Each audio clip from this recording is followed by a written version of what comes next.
ఎవరు మూసుకోమ్మాను తెలివి లేదు కొంచెమన్నా నీకు. ఏం పెద్ద లాడ్ అనుకుంటాడా నువ్వు? ఈడ వెళ్దాం అనుకుంటావా నువ్వు? అందరినీ ఈడ ఓవర్ యాక్షన్. ఏం ఇబ్బందులు ఉన్నప్పుడు అర్థం చేసుకొని మనం సహకరించాలా. పెద్ద రూల్ పాస్ చేస్తారు మీరు. తమాషాలు అనుకుంటా ఉన్నారు మీరు. ఎవరు పట్టించుకునే వాళ్ళు లేరులే, అడిగే వాళ్ళు లేరులే అన్నట్టుకుంది మీ కథ. మీకు అంత టెంపరు. మనుషుల్లాగా ప్రవర్తించండి. నీ అటెండెన్స్ చూద్దురా, ఏందేందో రాసి పెట్టినావు నువ్వు. ఈడ తెలివి లేదు కానీ వాళ్ళతో మటుకు ఎట్టంటే మాట్లాడుతావు నువ్వు. రిమూవ్ చేయండి. కలెక్టర్ గారికి చెప్పండి. పోలమ్మా నువ్వు ఇంటికి వదిలే. పడుకున్నారా? లేచారా? మిల్క్ ఎప్పుడు ఇస్తున్నారమ్మా? ఏమ్మా ఏంటి సమస్య? రేషన్ గురించి వస్తున్నారంటే మమ్మల్ని అడుగుతున్నారు. ఎవరికెవరో పట్టించుకోవడం లేదు. సరిగా రేషన్ పంపిస్తే రేషన్ సరిగా రాలేదు అని అంటున్నారు. వాళ్ళు మమ్మల్ని అడుగుతారు. మీకు రేషన్ రావట్లేదా? మాకు రేషన్ వస్తుంది. అంగన్వాడీ కోసం చెప్తున్నాను సార్. మమ్మల్ని అడుగుతారు ఫోన్ నెంబర్లు అయ్యి. మనకు తెలియదు. అవునా? ఏం కంప్లైంట్ ఇది? సరిగ్గా రేషన్ ఇప్పుడు ఇవ్వట్లేదు, పిల్లలకి సరిగ్గా తీసుకొని రావట్లేదు, రోజు డైలీ పిల్లలు రావట్లేదు ఎక్కువ మంది. ఎంతమంది పిల్లలు ఉన్నారమ్మా? 20 మంది ఉన్నారా? నీ మీద కంప్లైంట్ ఉంది సరిగా రేషన్ ఇవ్వడం లేదని. ఏమా వర్కర్ మీరేనా? ఏం పని చేయాలని లేదా నీకు? ఏంది పట్టుకెళ్ళేది? మేము కంప్లైంట్ మీద వచ్చినాం. మీ మేడం వాళ్ళు మమ్మల్ని తీసుకురాలే. మేము మేడం వాళ్ళని మేము తీసుకొచ్చినాం. నీ మీద కంప్లైంట్ ఉంది. ఏం చేస్తా ఉన్నావు? ఎవరు సూపర్వైజర్ అండి? ఈమెకు రాలేదా? సిడిపో గారు మీరేనమ్మా ఈ ఏరియా? చూడండి కంప్లైంట్ ఉంది మాకు. ఏమ్మా ఏం ప్రాబ్లం నీకు? ఎవరు రారు? ఎవరు రారు టైంకి? వాళ్ళు రారా? అదిగో ఆ పెద్ద ఆవిడ వచ్చి ఆవిడ చెప్తా. మాకు ఆవిడ కాదు, మాకు కంప్లైంట్ మీదే వచ్చినాం మేము. మీరు లేకుండా మేము వచ్చింది కంప్లైంట్ మీద. మా ఇడికి మా కంప్లైంట్ ఉంది. ఆమె చెప్పడం కాదు, అడగండి మీ మేడం వాళ్ళను. ఇప్పటికిప్పుడు మేము ఆడికి పోవాలండి అని చెప్పి వాళ్ళు ఆమె మాకేమైనా కలిసిందే? మేము డైరెక్ట్ వచ్చాము. ఇప్పుడు ఆ మేడం వాళ్ళకు ఇచ్చి మేము పలానా దగ్గరికి వెళ్ళాలా, పలానా సెంటర్కి వెళ్ళాలని చెప్పి వచ్చాము. ఏం నీ ఉద్దేశం?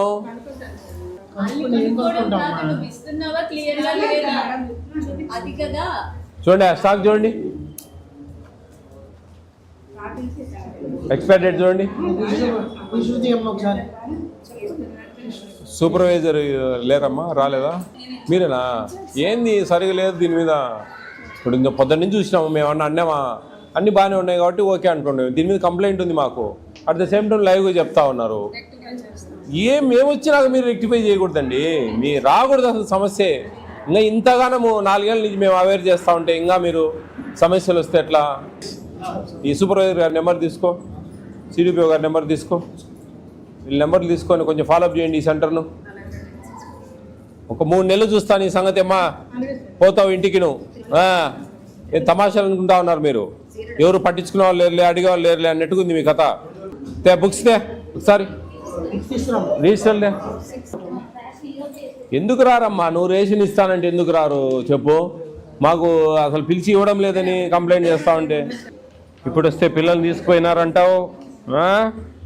అన్నీ 22లే. ఏమేమి ఈరోజే 20. చూడండమ్మా సూపర్వైజర్ ఇట్రామ్మా. అన్నీ విపరీతంగా అటెండెన్సులు. నిన్న 22, మొన్న 22, మొన్న 22.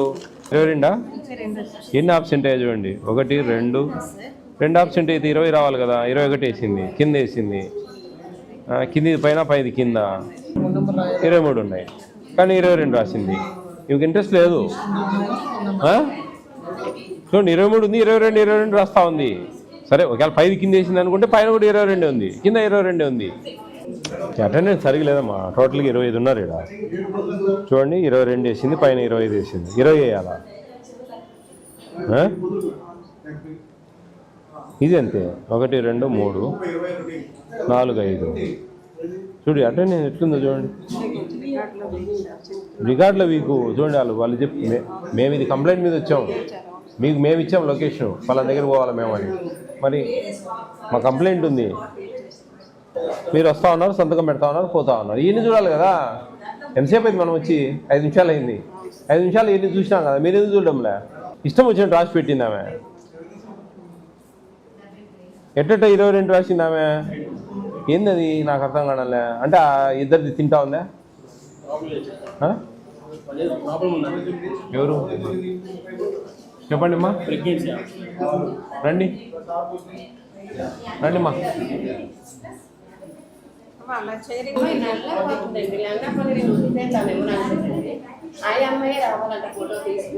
ఎందుకమ్మా అంత కండిషను? 6 మంత్ అమ్మా. ఎన్నో నెల? 9వ నెల? 8వ నెల? మరి 8వ నెల పోయి ఇవ్వచ్చు కదా.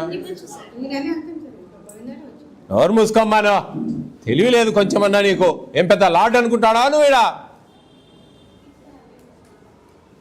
ఏం పెద్ద అంతే వెళ్దాం అనుకుంటావా నువ్వు? అందరినీ ఈడ తల్లిదండ్రులు తృప్తిగా చూసుకునేందుకు చేత కాదు నీకు. Over action. వాళ్ళు ఏం ఇబ్బందులు ఉన్నప్పుడు అర్థం చేసుకొని మనం సహకరించాలా. పెద్ద రూల్ పాస్ చేస్తారు మీరు. ఎందుకు మీకు అంత టెంపరు? మనుషుల్లాగా ప్రవర్తించండి. నీ అటెండెన్స్ చూద్దురా, ఏందేందో రాసి పెట్టినావు నువ్వు.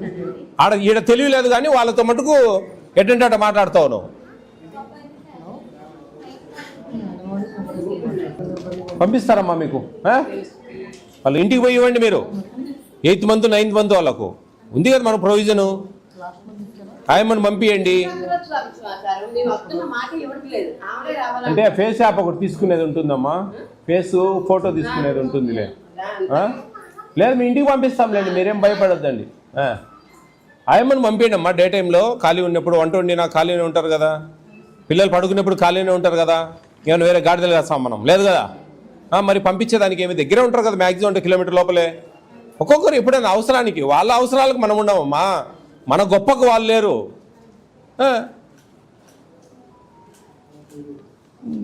ఇక చిన్న చిన్న వాటికి నెత్తికి తెచ్చుకుంటానావంటే నువ్వు ఈ అటెండెన్స్ ఎవరితో చదువు వచ్చిన వాళ్ళతో రాపించుకొని సావండి.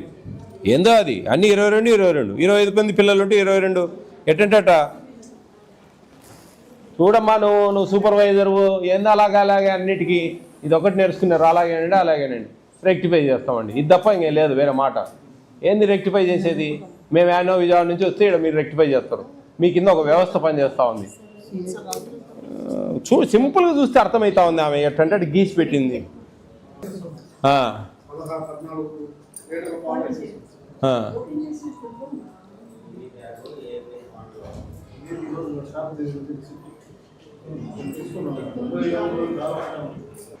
చేయండి మేడం. ఎందుకు రిమూవ్ చేయండి. ఎందుకు అవసరం లేదులే. ఎక్స్ వేరియేషన్ ఉన్నాయి. ఇంకే మెమోలు అవసరం లేదు. పేరెంట్స్ కంప్లైంట్ చేస్తూ ఉన్నారు. ఎట్టంటే మాట్లాడుతూ ఉంది వాళ్ళను పేరెంట్స్ను. ఎవరు చిన్న అంగడి పెట్టుకుని ఆమె కాడికి పోయి అందరు మొత్తుకుంటా ఉన్నారంట. రిమూవ్ చేయండి. జేసీ గారికి చెప్పి కలెక్టర్ గారికి చెప్పండి. పోలమ్మా నువ్వు ఇంటికి వదిలే. ఎందుకు నీకు చాలా బరువుగా ఉంది సమస్య. వేరియేషన్ అన్నీ రాసివయ్యా. మేడం వాళ్ళకు ఫుడ్ కమిషన్ డైరెక్షన్స్ రాసివ్వండి. పంపించండి ఆమెను. ఎందుకు ఊరికే